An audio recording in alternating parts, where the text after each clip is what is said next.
You're listening to the best of the Dental Up Podcast 2019 with your host, Shaun Keating.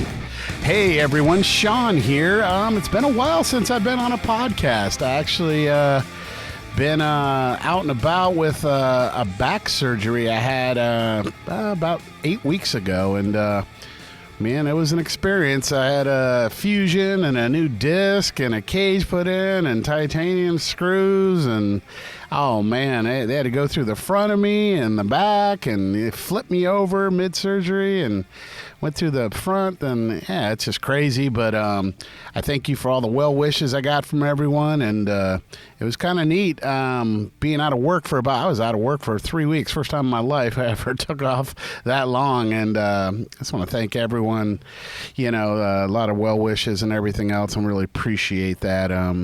But man, I'm thankful to be alive, and man, my back doesn't hurt anymore. I have no more sciatica going through my legs, and it's just an amazing thing what they can do. And I've had a bad back since in high school. I had a back injury playing football, and it's kind of been with me for a while, but you kind of put it off. But I'm so thankful that I did address it. And again, thanks again for everyone concerned. But I'm alive and well, and I look forward to. I want to thank Brandon foremost. Brandon Fetters taking over the podcast. He's doing a great job. I think he's going to keep doing it, and I think I'll make a visit here and there, man. But now Brandon's a great kid, and I love him and worked with him for a long time. He's very bright, and he's really helped us out, and I'm so thankful for that. And we're coming up on 200 podcasts, and it's 4 or 5 years we've been doing this, and so thankful for all the doctors that we've met through this. Thankful for everyone that's,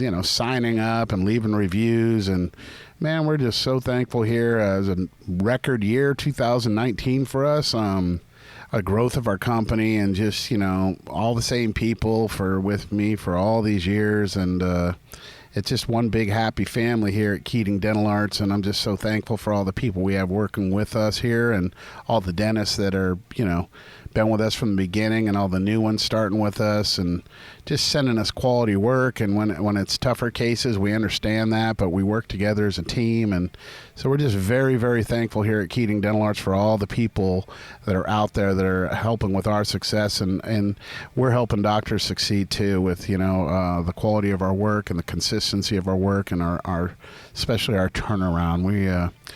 We're second to none when it comes to turnaround, and we want those patients back quicker than 3-4 weeks. We want them back on a second week, basically, get those temps out and get the new restorations in. Teeth like to move more than we think, so we love getting those patients back as soon as we can, and putting their new restorations in their mouth. But again, I want to thank you so much for listening to the Dental Up Podcast. Again, every Thursday we'll have a new podcast coming out, and we just appreciate you guys listening. And if there's anything we can ever do, feel free to call us here at Keating Dental Arts, or email us. And I'm here every day, and it's just if you ever need me, it's Shaun at Keating Dental Arts. Shaun's with a U. And again, thank you so much. Really appreciate it. Happy holidays, and wish everyone a prosperous new year. And again, thanks y'all, and God bless you all, and thank you. Bye-bye. This is the Dental Up Podcast. Currently practicing from Dallas, Texas, please welcome the nomad dentist, Dr. Anna Cowden, DMD. How's it going, Dr. Cowden? It's going pretty well. How are you? Oh, man. Beautiful day here in sunny Southern California. And I'm sitting here looking at your profile and your bio, and what an awesome story, man. That's so cool. And I look forward to getting into this and letting our listeners kind of hear how it's rolling out in Dallas, Texas with your mobile dentistry, man. It is just so cool. But tell me, did you start your own practice? You go work as an associate? Tell me a little bit about your journey as you got out of dental school and you started into dentistry. So I actually started Nomad Dental in dental school. Okay. When I started the company, and I started building the office while I was in Utah. A company in Utah actually built it for me. So I would, go to class, go to clinic, and then drive out to, South Fork, and meet them and check out how the construction was going. So I did all that, and then I, started up right out of school. I waited, it took me maybe 3 months to get my license in Texas. So had a baby, took care of him for a few months, and then started up the office.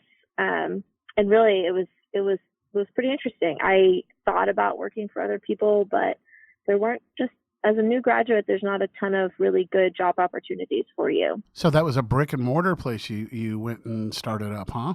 No, the mobile thing. Oh, you're kidding. So straight from, yeah. So tell me a little bit about, this mobile dentistry. I mean, what made you get into mobile dentistry rather than a traditional practice? Tell me a little bit about that thought process. Part of it was, I'm a little bit of a millennial, and we don't like to commit to things. I have two of them. So, no, I know, man. Yeah. And I think that is a positive and negative. And so that was part of it. The other part of it was I really felt like, in general, healthcare is pretty inaccessible for a lot of people. And that was partially like in school. I was pregnant and I would have to, go to school and go to these doctor's appointments all the time. And I was just like, this is so hard to be a working parent and try to do all of these things in one day. And that's how most of society is now. Most people, it's two parents working. There's a lot of people that do that, and it's just not, healthcare is too hard to get to. Oh, it is. And so I kind of saw these other mobile dental offices sort of going to companies, and I thought, yeah, I think I could do that, but I think I could put 3 chairs in and make it, a little bit more profitable. And I think we could go maybe not just 2 companies, but just have a bunch of locations and travel around, and anyone can come, and we'll see how that turns out.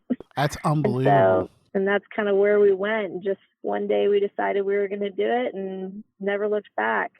That's so cool. What year was that? How long ago did you start this? I graduated in 2018. So I think technically the company, I started it in 2017, but we started working July of 2018. So we've been working for about a little over a year. Unbelievable. Now, it's kind of a cool setup, man. We'll put on the show notes your website and everything else, but I'm looking at this. You got like a big old truck. What is that? Is that a F-250 or something Ford? You got a Ford or something? An F-350 long bed, because it needed the towing capacity, so we have to have a long bed. It's huge. Yeah, really, it is. That's a 350, man. That's a big one. But then you got this trailer behind it, and it's just so neat. But you go inside, and you got 3 operatories. It is all plumbed.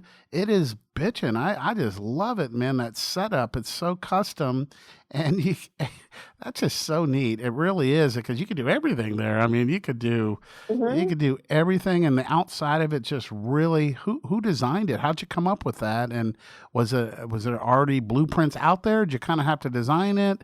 But it says Nomad Dentistry on the side of it. That's really. I like your molar too. You got a kind of a funky molar with lines going through it, but. What a neat thing though. So tell me, how'd you do? Looks like you got a kitchen in there. Everything else. I mean, just for the water and Well, so I actually tried to hire a company to design it, and they kind of, I guess, worked on it for a couple months, and then never really were able to get the 3 chairs. I told them it had to be 3 chairs, and so they could never really get the 3 chairs to fit in the square footage that we had. Okay. And then I tried to get the equipment company that I bought all the equipment from to buy or to design it. They couldn't do it either. And so, I kind of was losing my mind. And so my husband and I went out in our driveway, and we, drew out the dimensions in sidewalk chalk, and we, split it up into, operatories and a sterilization area. And we had my dog laid in one op, and then my husband laid on the ground on another one. We're like, well, let's see if this is going to work. And so we took a picture of the sidewalk chalk and took some measurements, and then I sent it to the builder, and that's what they built. Oh man, that is just so neat. I'm just watching this. What is your site's Nomad Dental, right? So nomaddental.com? Mm-hmm. Nomad-dental.com. Yep. Okay. Gosh, but so yeah, I mean, it's great. Patients love it. They think it. A lot of people comment that it's one of the nicer dental offices they've ever seen. And nobody ever comments about it feeling small. Everyone always says it feels really big.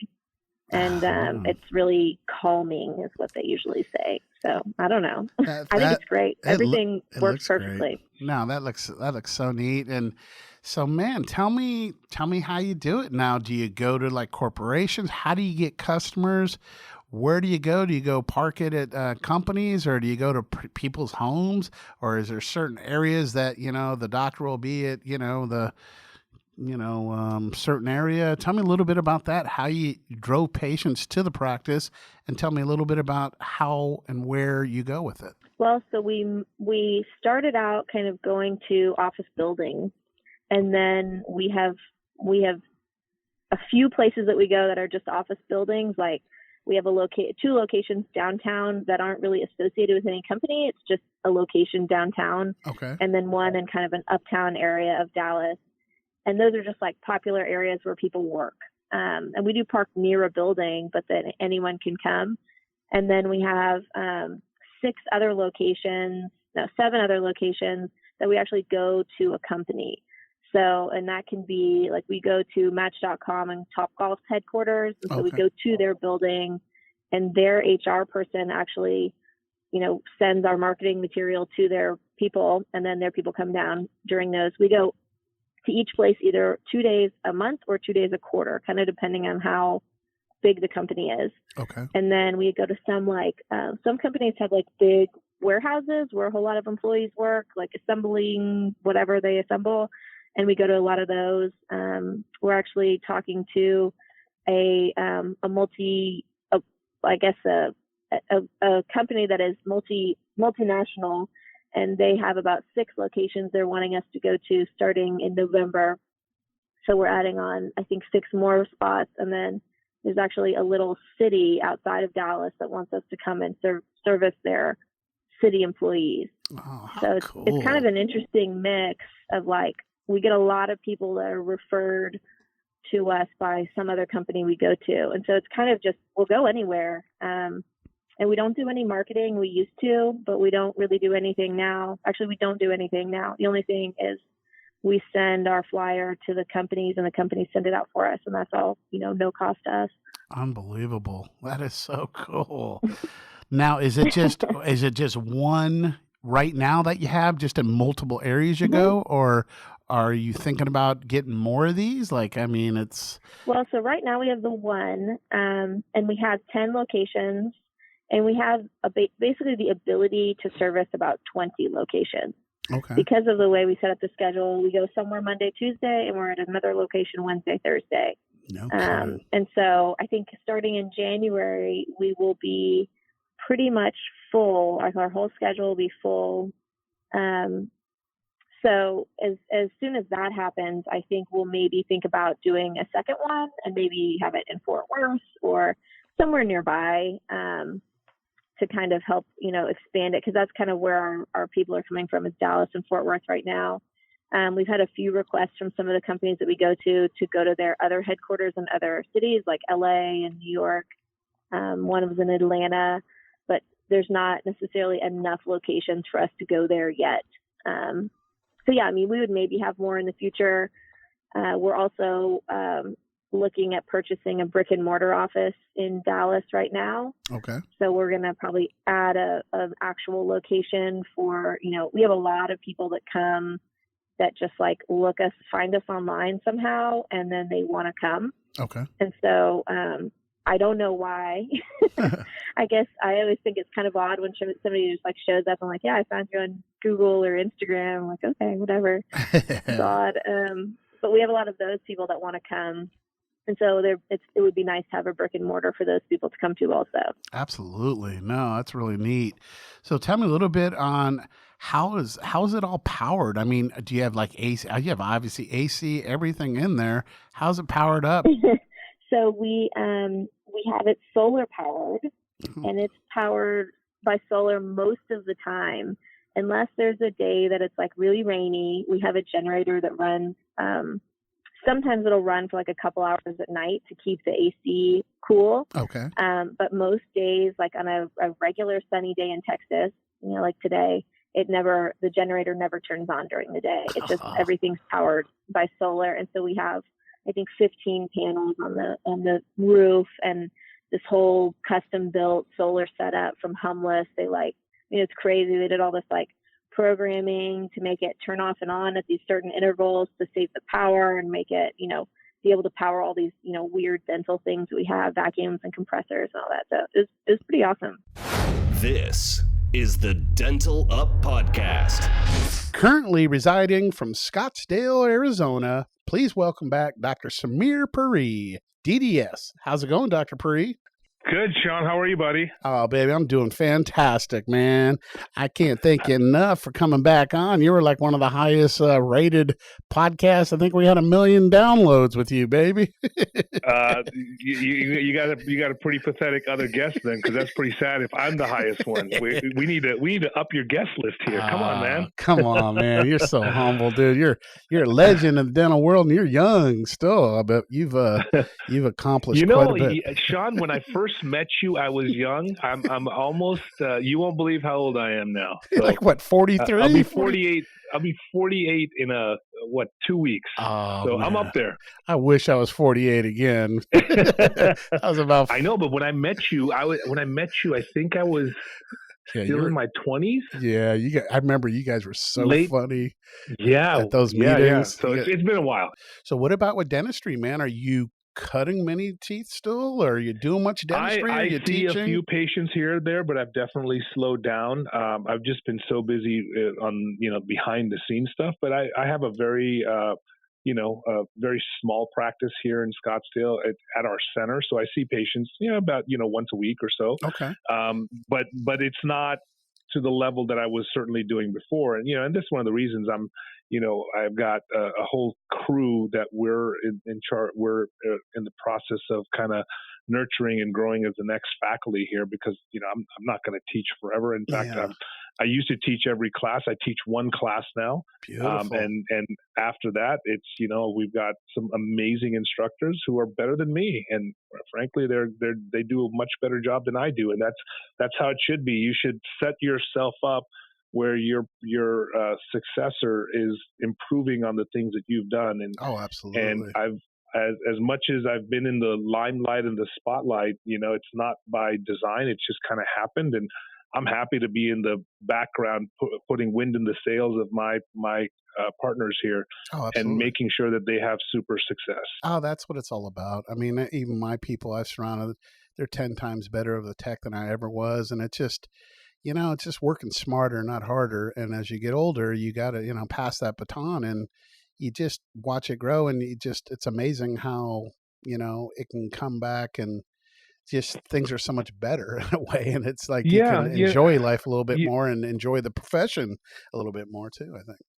I think, Shaun, you hit the nail on the head. I mean, I'm in the same position as you, where, you obviously had skills to start what you did, and you've been obviously very successful in how you've been able to grow your company, and I've been very lucky with the team that I've had around me that have helped to grow it as well. But I also know that I was able to do certain things very well, but going to the next level, it's got to be someone else. It's not about me. So I'm stepping back, and in fact, I used to lecture, and I was on the road every week, doing some lecture somewhere. And I've probably turned down in the last couple of years over $250,000 in honorariums. Can you believe that? It sounds crazy. No, I don't want to do it. I just don't want to travel anymore. I've missed enough time away from the family. I don't care about the money. Yep. I just want that time, where on a Friday night I can take my wife out to dinner instead of sitting on some random airport somewhere, and and wake up in the morning on Saturday and hang out as a family and have brunch instead of preparing for the talk in the morning and then rushing to the airport to come home. I've done it. It's over. It's time for me to focus on the next phase of my career, which is to help nurture the next generation of educators. This is the Dental Up Podcast. Please welcome Dr. Gabe Rosenthal, DDS. How's it going, Dr. Rosenthal? So far, so good. How's about you? Man, we're doing great here. I'm a little sickers, man, starting to come down with a little bug, but Yeah, everyone in the lab's sick, but man, I'm glad to be alive, baby. It's a beautiful day here and raining, man. We've been having a lot of rain here the last almost a week or so here in SoCal. We're not used to that, huh? This is our annual 1 week of rain. Except out where you're at, man. You got a little bit of that smog rolls in about 3 or 4 o'clock. No, it's not that bad as it used to be back. I'm kind of been here all my life, and I'm used to the smog. It's just part of my life. It always has been. Yeah, well, you're out there in the middle of LA, baby. That's so cool. But hey, Dr. Rosenthal, tell me a little bit about how you drive patients to your practice. Oh, great question. Great question. Yeah, basically what happens is word of mouth, I still think at the end of the day is probably the strongest form of marketing. Yes, sir. But in the last few years, social media has really taken over where I was just having this discussion where some businesses really know how to use social media to their advantage. And in our office, we really, our Facebook and our Instagram page, especially the Instagram page, we're getting hundreds of thousands of views per month, and people really seem to like it. That's so cool. You mentioned earlier, we have these YouTube stars where you and I might not know who they are, but when they come in, there are hundreds of millions of, the younger generation, and this to them is like the Beatles. I mean, they're more excited to meet. They're more excited to meet a YouTube star. We have the Team 10 guys. They're more excited to meet them than they would be to meet Tom Cruise. Exactly. It's the market has changed. With that being said, you can still do word of mouth. You can do flyers that come in the mail. But for us, we've been featured in magazines. We've been in television. We're in a lot of these YouTube videos and Instagram stories and Snapchat. And what happens is it's like a calling card. Yes, someone famous comes in with, 10, 15 million followers around the world. And people see that this is their dentist. This is, these people can go anywhere, and they're choosing, Rosenthal Dental. They're choosing to see Dr. Gabe.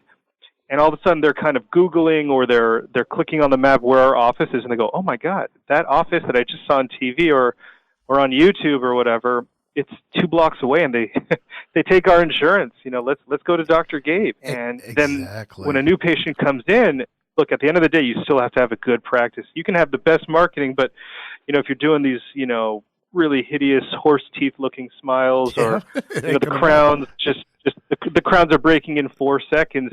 I don't care how good your PR is. You still have to be a good dentist that people trust. So, absolutely.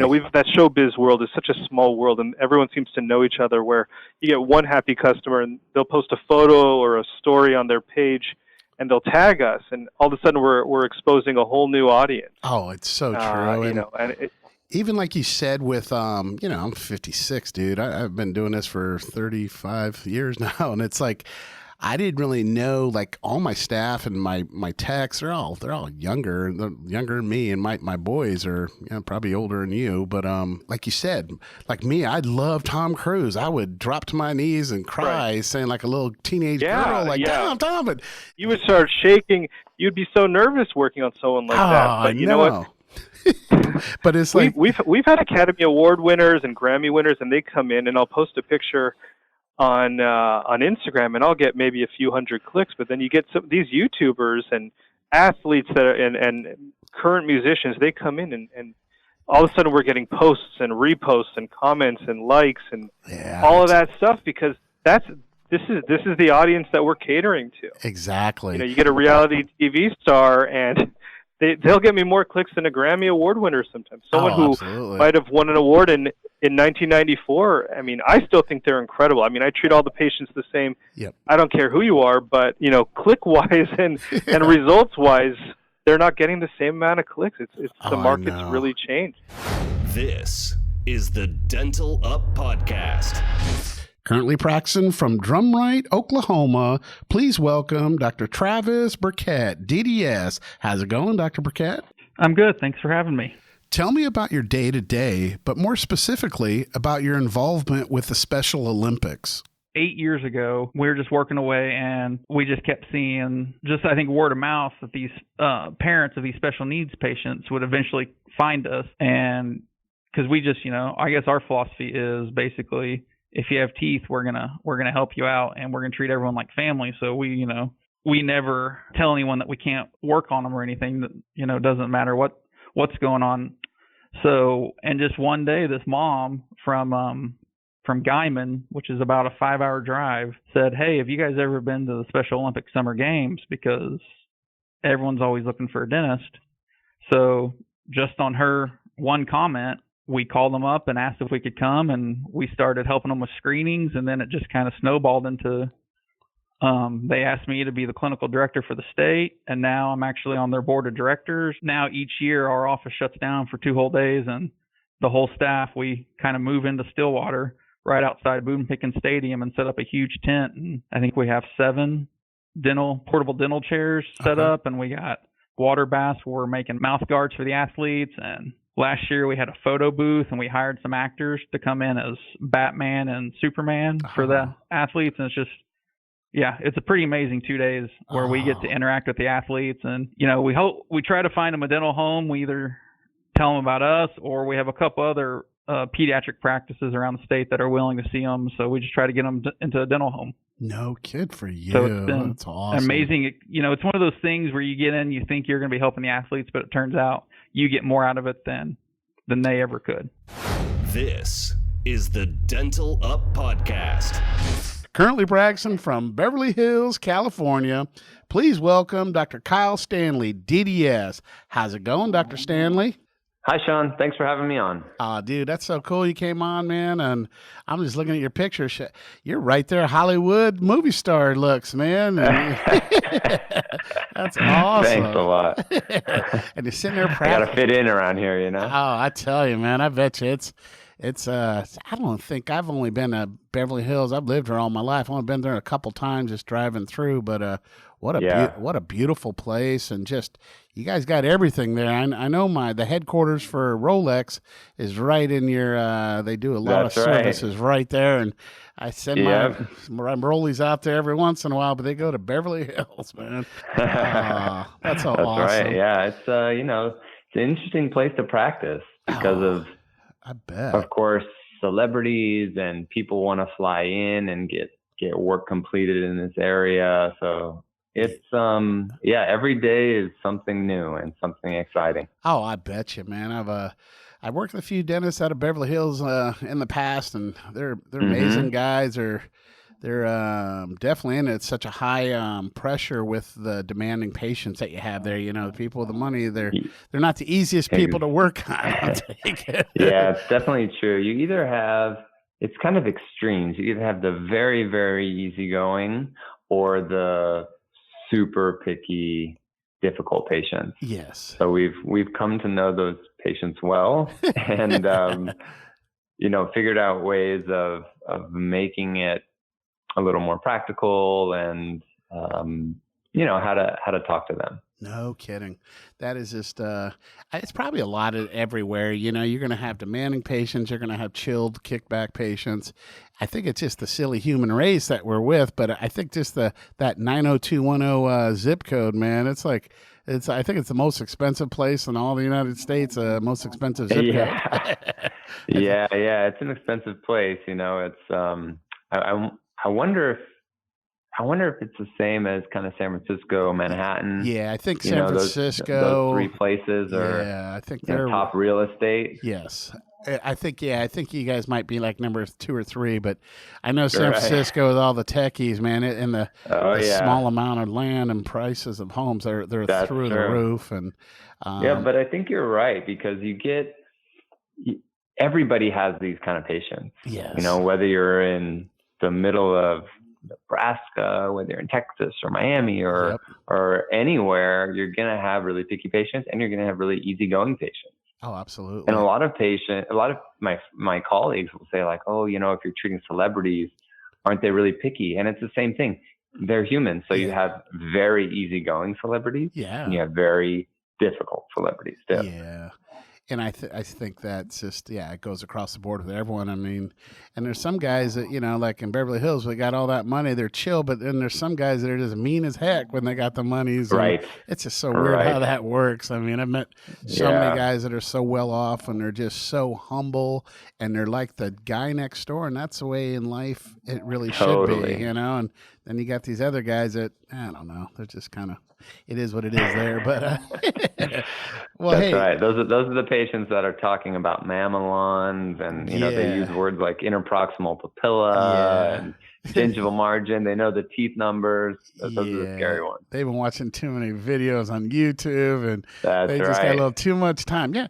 What about this interproximal space? I'm thinking about my embrasures being open a little bit more, and the mesobuccal cusp number 9. It's like, what? I know, you're going, are you a dentist? That's where you punt. You say, you know what? I don't think I can work with you. I just no. You got to find a right way to say, when to punt, even if it's on third down, I'm punting, man. I'm not doing it. It takes a while to learn how to say no, and that's a very important thing that I tell a lot of my students that I teach, the younger doctors, is you'll learn the hard way, because you won't learn just by me telling you, but you'll learn how I learned, by taking the cases that you shouldn't have taken, and going through all the stress and going through everything, and then you really learn. Oh, absolutely. It's learning in the trenches, man. You can only read so much in the books, baby. You got to get in the trenches and get after it. So that's right. I kind of got a thing here. You do a lot of speaking. You're a keynote speaker, and some of your different topics on different things when it comes to mental health and stuff like that. But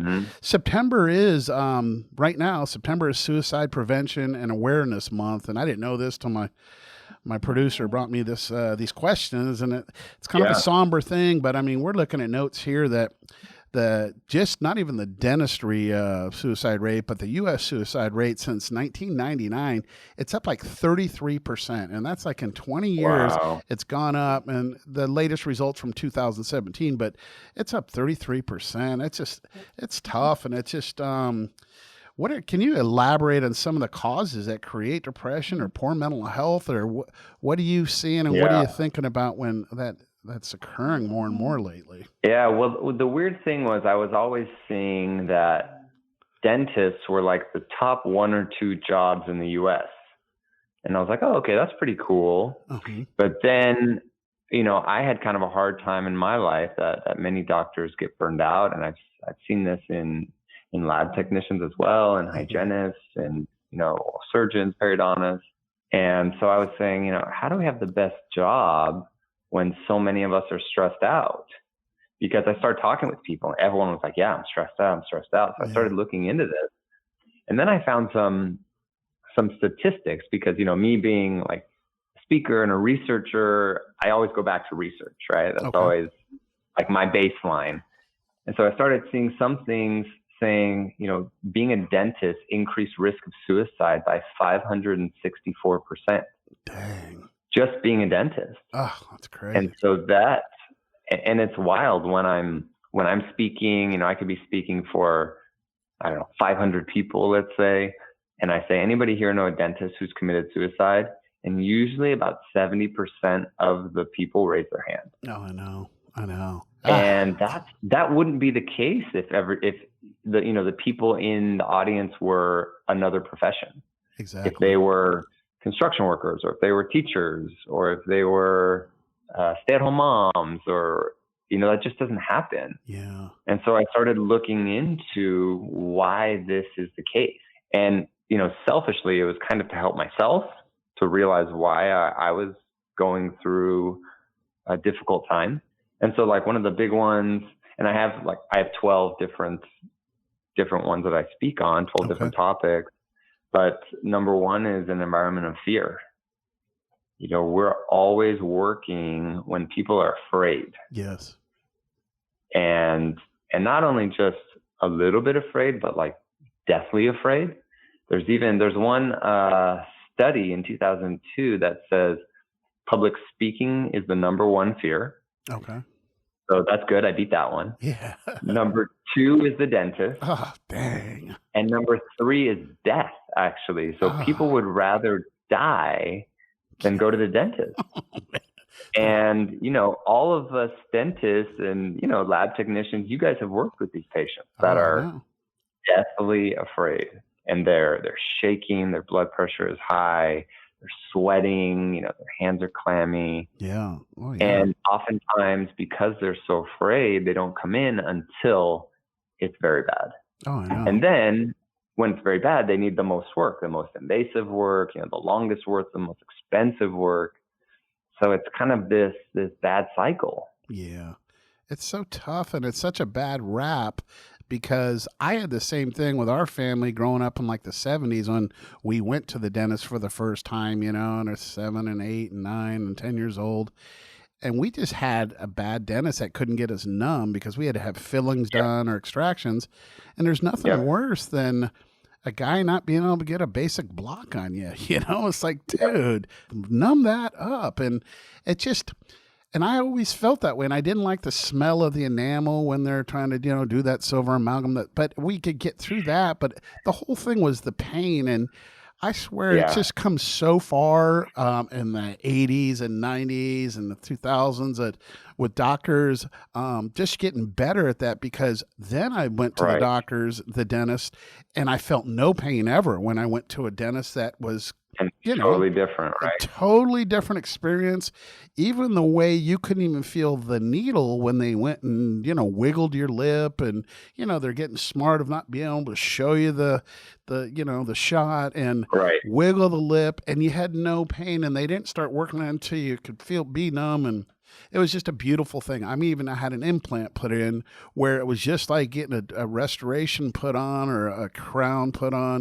There's no pain, and that's the way it should be. And it's just too bad that it's like it should be a dental, thing out there where a marketing promo. Have you seen your dentist lately and how enjoyable it is? And you're not having any kind of screaming like all the old TV shows with the famous dental scenes with the dentist, and it's not like that. It's very so interesting that you bring that up, because that's my number 2 topic, is the media portrayal. Yes. The media portrayal hasn't changed of the dentist in 50 years. Exactly. You still think of the Little Shop of Horrors person, Steve Martin, or remember when the guy killed the lion and he was a dentist, and how they focused so much on the fact, well, of course he killed that beautiful, majestic creature. He's a dentist, and dentists are all crazy. They like to hurt people. And so I think that really plays into how people think about us. The last time that there was any good publicity on dentistry was the late 90s, early 2000s, when it was the Swan and Extreme Makeover. Exactly, of Dorfman and stuff. Maybe they took it too far with that, maybe a little bit, but that was really showing, hey, we can change lives. We can give people back their confidence. We can make people excited to start dating again, to go out and get a better job, to take care of themselves. Exactly. And that media portrayal, I think I would love to see people like the ADA, the CDA, AACD, all these associations pay money to get positive media portrayals. And like you said, show what it's like to go to the dentist now. Exactly. Show it. Like at my office, you've got massage and heat in the chair. We'll put a blanket on you. You have Bose headphones. You're watching Netflix on the ceiling, advanced anesthesia. It's not as difficult as it used to be. Oh, yeah. Even like that wand, what's the wand where there's no needles. And it's like, dang. It's like, it's like a little machine. Okay, I think we're good. I remember when Hornbrook did me on that one time, man. I'm like, what the heck? It's like unbelievable. And that's the way it needs to be. It really, you need to have a thing out there. It's really neat to see the dentist nowadays. You're not going to have any anxiety. You're not going to have any pain. And you could get in and out in an hour with like the CEREC or whatever. Like you don't have to have a second visit. There's just so many positives and a change of transformation, of your life. And it's not the old days of like that Carol Burnett guy with his thing in the dental chair. Even Doug Heffernan had one on the King of Queens, which was great. Him trying to swallow and it's not like that. It's and negative. It's too bad that it's like that. And I think dentists get pulled down when every patient coming in has the same thing. Is it going to hurt? My brother Kevin's a dentist. Totally. And he always tells him, he goes, I'm not going to feel a thing. Well, they did a study where they did they checked the blood pressure of dentists as they were giving injections. Yeah. And their blood pressure can go up as high as 20 points. Oh, absolutely. while they're giving injections because, we don't want to hurt anybody. Exactly. And so there's anxiety that comes with giving injections as well. And so you get these things where, I'll meet somebody, I don't know, because I travel a lot on a plane, and they'll say, what do you do? I say, I'm a dentist. I say, I hate dentists.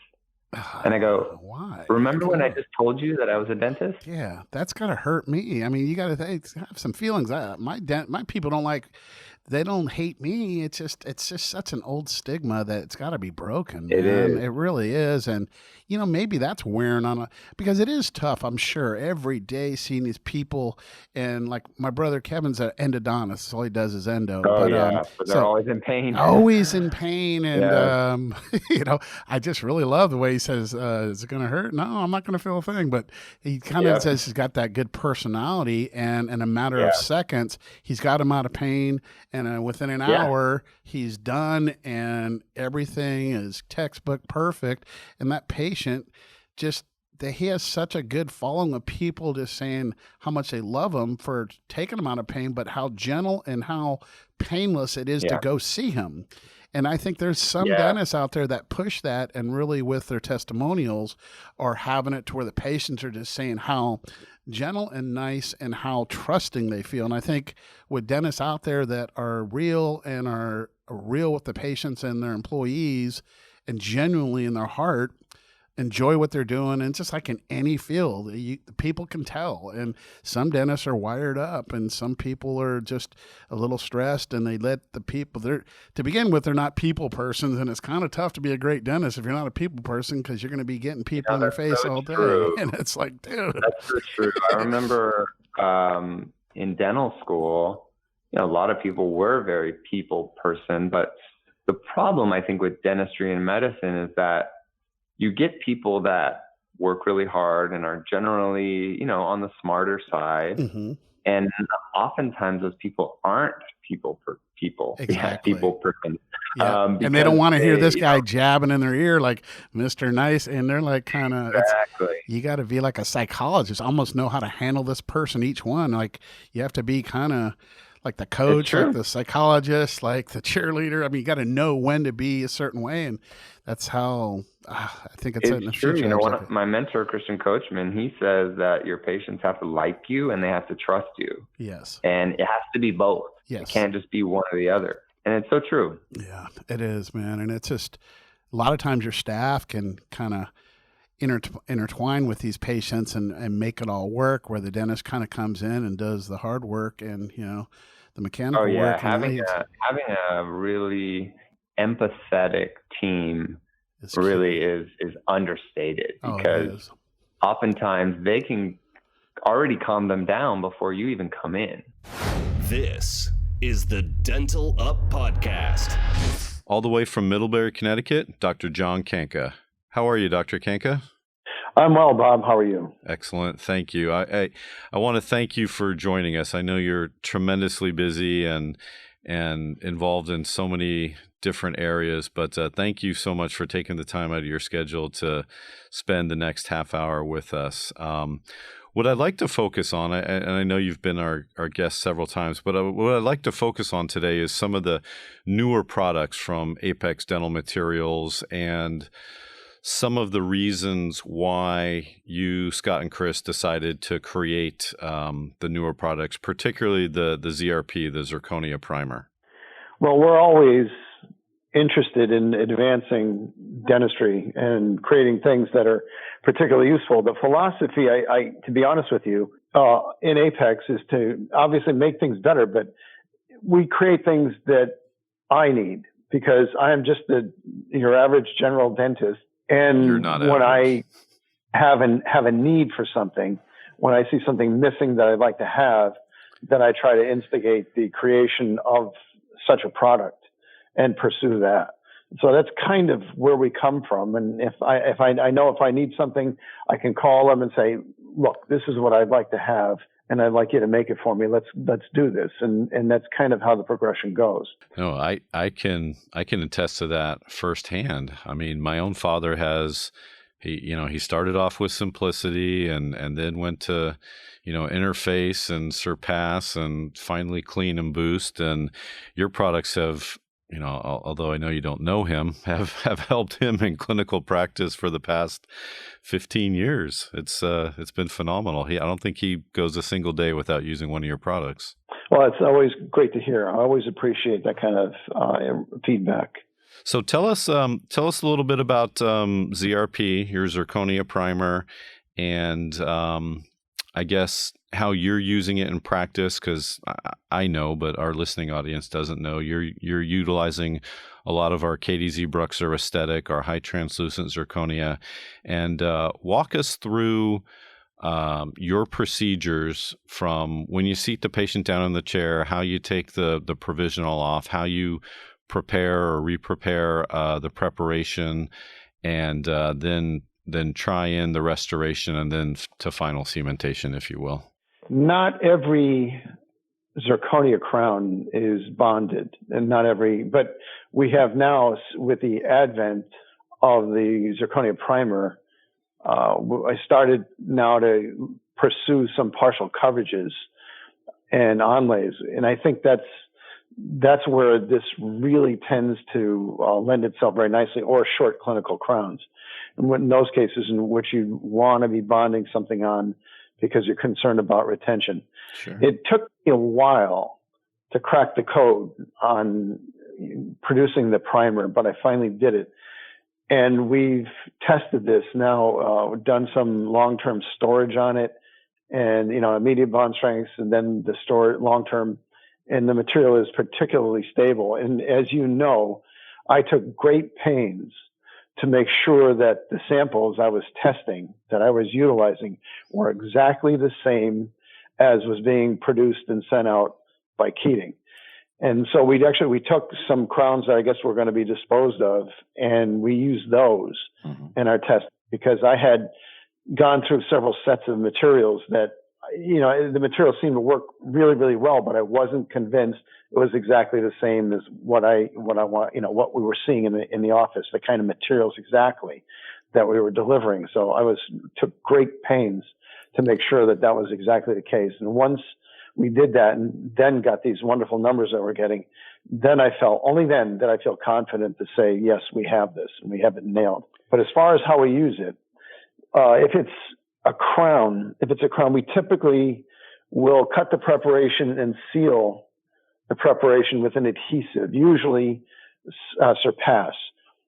We could do it with Superb as well, but usually it's with Surpass. So we'll seal up the preparation the day it's cut. We have already made the temporary, and then we'll wipe off the oxygen inhibited layer with some alcohol after the adhesive is light activated. But once you place the Surpass, you have to make sure you thin it out as much as you possibly can. Then you light activate all the surfaces. Then we wipe off the oxygen inhibited layer, and then deliver seat the temporary with anything you want. It could be temp bond, NE, or if you need the extra attention, there's Ultra Temp from Ultradent, and then the patient goes home. And this would also be true of partial coverages. When the patient returns, we'll remove the temporary, we'll kind of clean off the surface without trying not to disturb too much the adhesive that's in place already. Right. We'll use Boost to remove some of the old temporary cement and scrape off the rest and clean it up. And if we feel it's appropriate or we need to, we'll reapply Surpass 2 maybe, or Surpass 3, just to freshen it up, or Superb again if that was used, just to freshen it up a little bit, thin it out then again if necessary, and thin it out as much as possible, light activate that. And then the ceramic crown or onlay, the zirconia or modified zirconia, the KDZ Bruxer or Bruxer aesthetic, whatever we have, we'll take that. Typically, now what we would recommend, if you're not going to, you can either sandblast the inside. If you don't want to do that, then what we would recommend is you clean the inside with sodium hypochlorite, rinse it and dry it, and then apply the primer. Just put a coat of the primer on, thin it out as much as you can, and then apply a coat of Surpass 2 or Superb. Thin it out as much as you can and light activate it. And then you can cement it with for the most part. Either anchor, if you're really quick, you could use Injectafill. And to be candid, you could also just go ahead and cement them again with a resin-modified glass ionomer, because this will add greatly to the retention of any resin-modified glass ionomer. So you have actually a number of choices as to the luting medium, but the treatment of the prepared tooth and the zirconia prosthesis are pretty much the same, no matter what you do. Did you observe any differences in bond strength or degradation over time between our two different types of zirconia, the high-strength Bruxer or the high-translucent Bruxer aesthetic? I have not, and the reason I have not is I haven't been sent any of the rejected HT, the Bruxer aesthetic crowns. I can get those too. If I could get my hands on some of those, I'd be more than happy to test that for longevity. The material composition is nearly identical, but yeah, I know, it's just a sintering. Yeah. And I think that we would see very much the same thing, but I would be happy. I won't tell you I know, but I'd like to test it. Yeah, absolutely. This is the Dental Up Podcast. Currently residing and practicing in Charleston, South Carolina, please welcome Dr. John C. Commissi, DDS, MAGD. How's it going, Dr. Commissi? It's going great, Shaun. How are you today? I'm fantastic, man. Thank you so much. Dude, you did a podcast on the Dental Up way back in September of 2015, man. That was so... Yep, David and I sat down and had a great conversation at that point in time. Yes, you did. Dr. Hornbrook, he was our clinical director of education here back at that time, and I wanted to start a podcast, and he was the one that started it, and then a couple years later, he went back to doing what he's doing, practicing dentistry and lecturing more, and so I had to take it over. He loves to do, and he's darn good at doing that too. He's real good. He is. Gotta love David and his work. Yeah, he's a good guy, and we're very thankful that he came and worked with us for a few years. And he's a good personal friend of mine too, and I wish him nothing but the best. But tell me, Dr. Commissi, now, why did you get into dentistry, and at what point did you think, I want to be a dentist? Well, that's a really interesting story. I was originally going to be a physician. I had wanted to be an MD all of my life, from grade school on through high school and through the first couple of years of college. But I got an experience that happened. Basically when you go to college, you want to go into a field, they recommend that you go and volunteer. So I volunteered in a hospital. Okay. And it happened to be one of the busiest hospitals in the entire world, Mount Sinai Medical Center in downtown, right in mid Manhattan there. Oh, man. And you go down into Manhattan and you go to Mount Sinai and you work the midnight to 8 shift on a Saturday night. You see some things. I'm thinking. And I saw lots of things. And after a while of doing that, I went to my guidance counselor at Fordham, and I asked her, I said, what am I going to do? I can't do this. The blood, the guts, the death, the challenge, the life and death circumstances. I don't think I'm cut out for that. So she said to me, have you ever thought about being a dentist? And I said, ew, yuck, no. Dentistry? Forget it. What, are you out of your mind? And she said, well, there is a clinic at Montefiore Medical Center, a Saturday morning dental clinic that they need volunteers at. Why don't you go over and check that out? So I said, okay, Saturday mornings, I can deal with that. I didn't have to be out all night carousing with my buddies.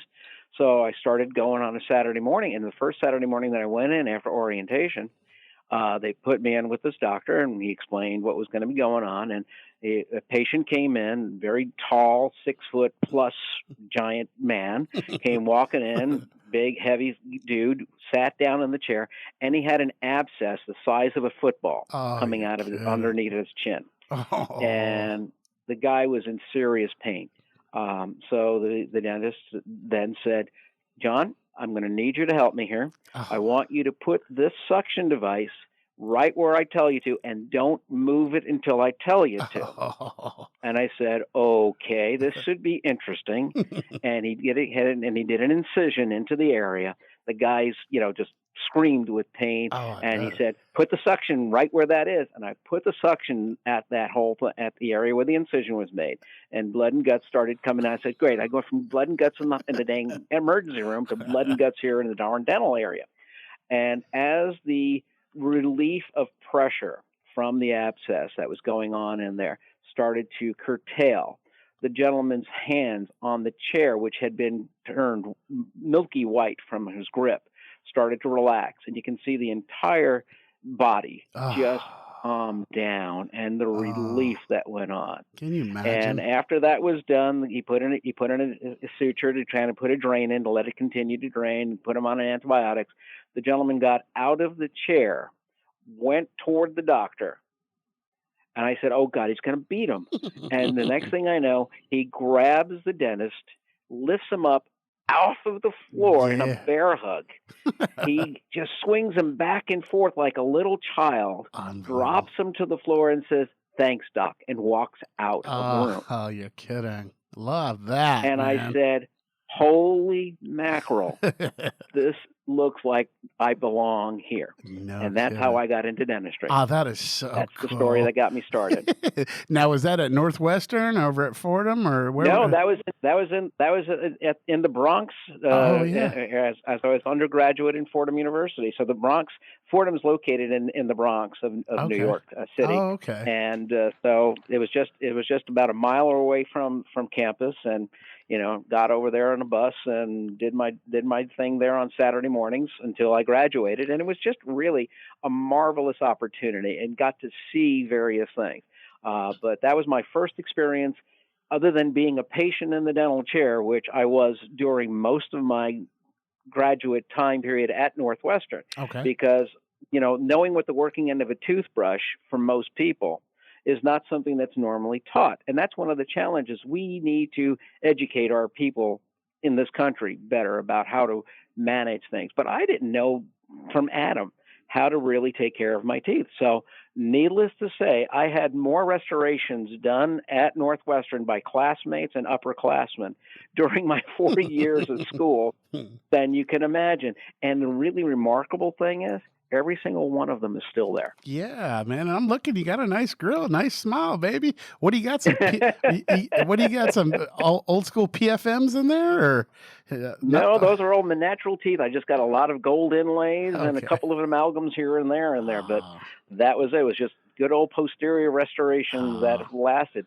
All of them gold inlays. Oh, that all gold. Cemented in with zinc oxyphosphate cement, which to this date is still dang good. The problem is that it's old school. Yeah, and the people in their vanity. And gold is the best restoration. I used to work back in the early 80s with Bill Strupp, and talked with him and worked with him a lot, and got me into the JRVT. And man, it's just, it's a lost art, but I still do a ton of gold. I do a couple hundred gold crowns a week still. And that goes to the grave with you. It really is. If it's done right, there's nothing better. And it's just the people. When a clinician understands the value and the benefit of placing a gold crown, there's nothing better in my mind. Or gold restoration. The unfortunate reality is we've gone more to the ceramics. We've gone more to the milled and or the pressed or whatever kinds of restorations with the lithium disilicates or the zirconias or the translucent zirconias that we have now, which are all fabulous things. Yes. But again, they have their moments. Yes, they do. They have their benefits and they have their challenges. And if people aren't aware of where they work best, they can make a mess out of the whole circumstance too. So the key is understanding the materials, understanding how these things are going to work and where they're going to work best. Yep. Because even though zirconia is durable, it's still breakable. Oh, absolutely. No, hey, especially how you design it and the thickness of walls and how it loads up. I mean, I got a ton of guys still doing PFMs, and it's usually on my most PFMs I do is on a noble, a semi-precious noble alloy, but I still do a lot of white high noble and yellow high noble and it works, baby, and it's they do. It's very predictable, but it's something that CAD CAM and the designs and the strength. But I can layer 4, 5, 6, 7 powders on these PFMs, and the coefficient thermal expansions match exactly to the metals. Yep. And man, they can dance like any all ceramic restoration if it's done right and enough reduction and the right ceramist. But more and more guys. Also the key is the ceramist aspect. Oh, exactly. That is where that's where another part of the issue in the profession is going. Yeah. We're losing the fabulously talented ceramists. Exactly. That is a dying art, and that's a shame too, because their hands were gold, because they could make anything work beautifully if you, as you said, gave them proper clearance, gave them proper preparation, and understood where the dynamics of the interactions and the materials had to work. They could make magic occur. Oh, I know. And loved my ceramists. Yeah, so do I. I'm looking out my window, and I got about 100 employees out there, and these are all old school, 25, 30 years, and it's just it's a lost art, but we got a house full of a lot of seasoned veterans, been with me from day one, and I got a bunch more that want to come work because no one's hiring ceramists anymore because they want these designers, and I want to hire every good ceramist I want, because at the end of the day, if I don't have enough PFMs for you, they can finalize on my monolithics where they're grinding in contacts perfectly with perfect contact circles. They're giving you the exact shading. They're giving the perfect emergence profiles. They're getting your lateral. I mean, there's a lot to it other than just getting someone that you're paying minimum wage to design a crown. It's not, that's just behind the lips it fits kind of stuff.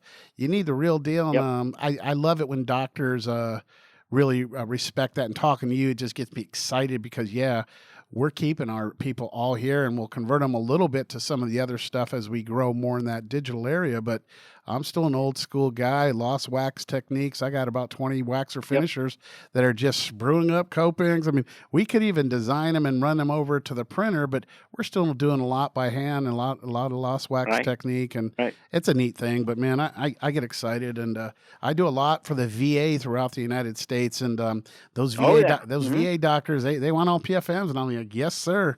Yes, sir, baby. So they know it lasts. They know it can work. Exactly. But see, the blending of the modern technology with the traditional methodologies is so important, because we can't lose what brought us to this place, but we also have to understand that the technologies and the advances that are made have a valuable place as well. So your blending of the two, as you're doing there, is absolutely spectacular, which is what we're trying to do when we teach the students here. We want them to understand the basics as to why things are done the way they are, but we also want to incorporate and use the latest technologies wherever possible, so that this way they can be prepared for what is out in the real world when they get out of here. Exactly. So we try to give them as balanced an overall circumstance as can be done, which is what I think at every dental school across the country. You know, I'm a GP. I practiced for 34 plus years in Ithaca, New York, prior to coming down here to South Carolina to teach. Okay. I loved my patients. I loved doing my work. You know, general dentistry is in my blood, but coming to the university here at MUSC, which is really spectacular, I'm able to take what I learned over the course of my career and through the various other trainings that I have taken over the years and bring it to the students today and give them an insight as to where their potential is and how they can blend, again, everything of the basic sciences and the basic fundamentals of dentistry to the art and sciences of this beautiful work that we can do both in digital work and in the virtual world, which is part of their life, which is what they do. Yes. They live in a virtual world. Everything has to be quick, easy, fast, and they need instant access to it. Yes. So melding and molding those two together is really the most fun part about being part of a faculty nowadays. Oh, that's so neat. And I bet those guys are so lucky. So tell us, because I've always seen you. You've been one of the key opinion leaders forever, and out there speaking with the big boys all over. And I've always seen that. Heck, I even see your wife's, man. She's crushing it out there in the socials, doing what she's doing with all the different programs and how on the back part of the office, how that runs and all that. Yeah, I see your wife, man. My hat's off to her, man. She's a firecracker for sure. But I am a fortunate individual to have that lady in my camp. Let me tell you, she's got more knowledge than some of my colleagues out there, to tell you the absolute truth. But I won't tell you who they are. Yeah, I know, man. I hear you there. But Karen and I, and again, when Karen and I do a program together, it's really very interesting because, you know, we have worked together for so long that we understand the nuances. She understands that in order for the doctor to be productive and successful, he or she has to be treating patients. can't be bothered with the running of the office. You need a trusted individual to run the office, understand what the business aspect is, understanding how things have to be run, how to stay on a budget, and how to make sure that you are working within your means and always striving to improve upon what your goals were. And that's when we do our Energy Squared, engaging and enlightening your, energizing your practice lectures that we do. That's where the fun comes in, because she can talk to the team members and to the doctors, understand what the doctor's responsibility is. And I can give the other aspects of what the clinical work that can be done to the docs. So the team of Karen and I speaking together is always an exciting and fun thing to do. We're going to be actually doing our next lecture together up in Greenville, South Carolina, for the Piedmont District Dental Society on the 13th of September, which should be just a great blast. This is the Dental Up Podcast. Currently practicing from New York City, New York, please welcome the Queen of Smiles, Dr. Catrice Austin, DDS. How's it going, Dr. Austin? What an intro. I'm doing amazing. How are you today? Oh, man, I'm so excited about this podcast. That's just awesome, man. You're just crushing it. And, man, I thank you for your time. I know we got just a short time on this one, but, man, you're like the dentist to the stars, man. I just want to jump right in and tell me a little bit how Cardi B came into your life, and tell me a little bit about the story about that, if you could. She was a Instagram star before she got on this popular TV show on VH1 called Love and Hip Hop. Okay. The producer of Love and Hip Hop, Mona Scott Young, had been a longtime friend and a client of mine, who sent me a lot of my celebrity roster, from Busta Rhymes and all kinds of people. So over the years, she's been a big referral source. I was doing a demo reel, thinking about the pitching for some TV shows, and took a chance and sent a demo reel of a couple of my smile makeovers to Mona.